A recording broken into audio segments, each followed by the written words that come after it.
Hey you guys, welcome back to my channel. Welcome back. Man, God is good and he's faithful. And I am just grateful to have you guys here to be able to come on, share with you. So I just want to thank all of you guys that have subscribed and that have watched my videos and shared them. Honestly, it's been difficult, sometimes, it can be difficult to press through and to record a video or to share something. You feel like, who am I even talking to? Who am I sharing for? Should I even continue this? And so it's been kind of one of those amazing experiences for God to continuously to show me, exactly where my purpose is and where I fit, and my importance, my identity in him, and moving forward, just the importance of my voice in itself. And so it is a pleasure to be here to talk to you guys. Today I actually wanted to talk about a kind of a profound subject matter, and it's a question, and it's the question is when to let go and let God. Now, this is not in the Bible, but it's something that you would think is in the Bible because people constantly are saying it. Let go, let God. I don't think it's in the Bible. I have to look again, but I think it is an important principle nonetheless to keep, in your thoughts and in your recollection every single day. The answer is right away. When to let go and let God right away. There's nothing that we need to hold on to and that we can figure out ourselves or take control and strategize.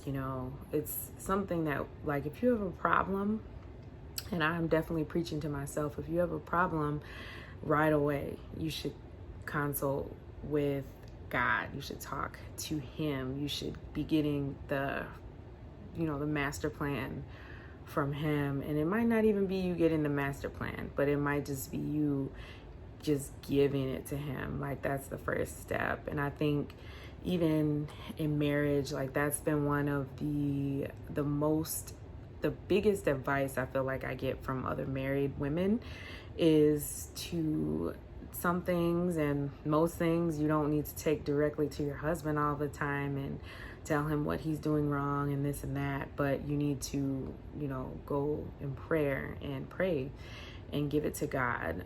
Give those problems that are just way too, they seem to be way too intricate and way too deep, or just they seem like a stalemate. Like, most of those things, they all need to be given to God right away. So when I think of in the past of me not giving things to God right away, of me holding on to it, of me not having that, it's really like a faith issue, because you don't realize you don't have that faith that God can fix it for you overnight, and you kind of just feel like, you got to do it, you got to figure it out, you got to make it happen. So you can get so caught in the earthly realm that you forget. This is what happens to me sometimes. I can just forget, like, God is my Abba Father. He is there. He's there to really just fix the situation, and he's glad and happy to do it. He's happy to take that heavy weight and that heavy load. So it's something like I definitely always have to remind myself of. I struggle with at times, is just forgetting to give it to God. But is it really forgetting? Yeah, I just think that we just have to really stretch our faith, ask God to give us more faith in him. Because if we really trust him, if we really have that faith, we'll give it to him. We won't hold it. So anyways, some of the effects of holding on to things too long can definitely be chaos. Chaos taking over your environment, taking over friends, family, just all of your situations at work. Things can just begin to just get out of control when you don't give it to God. I think another thing that definitely can happen is internally things can get chaotic and overwhelming. So there's being overwhelmed and having like extreme anxiety. That can definitely be an effect of just holding on to something way too long, just being an overthinker and just letting all of those thoughts, those negative thoughts, take over your mind and really just limit you from where God is trying to take you.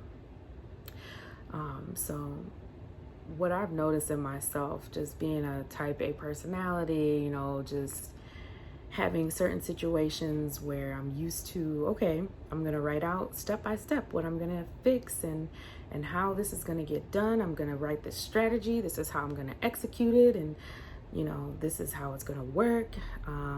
Like have everything laid out.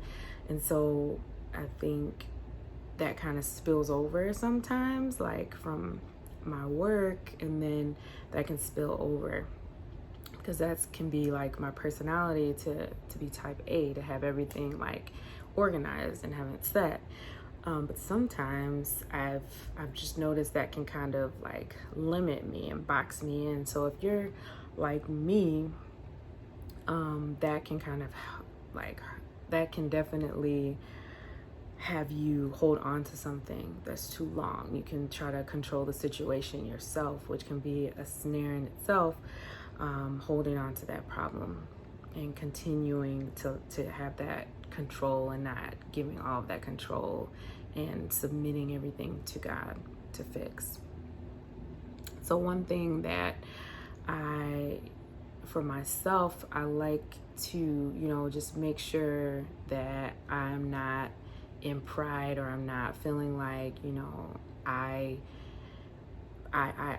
can fix it. I can do it. I can do it on my own. And I was just talking to a friend about how, you know, being married, I had to really like let go of some of the independence and some of what I used to do as a single person, and, you know, just who I was, because, you know, for 35 years, you know, I took, not 35 years because I was at home, but, you know, post-college, for those 10 plus years, I was independent. I was taking care of everything by myself. I didn't need anyone.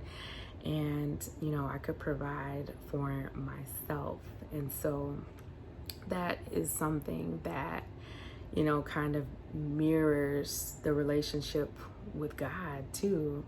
And something that, you know, I'm having to work through and walk out in my marriage is letting go of that control of feeling like I can do it all myself, that I'm independent, that I'm strong, you know, letting some of that go and learning how to walk, you know, side by side with my husband, and letting, and, you know, not being that independent person, like still having my independence for sure, and just learning a healthy balance. So I would love to hear from you guys. What are some of the ways that you remind yourself to let things go and to let God come in, swoop in, and, you know, turn your situation around? What are some things that you've done to stir up your faith in this area? Let me know. Let's discuss. Send me a message and leave a comment. And if you haven't already, make sure that you subscribe so that you catch the next one. All right. Love you guys. Bye.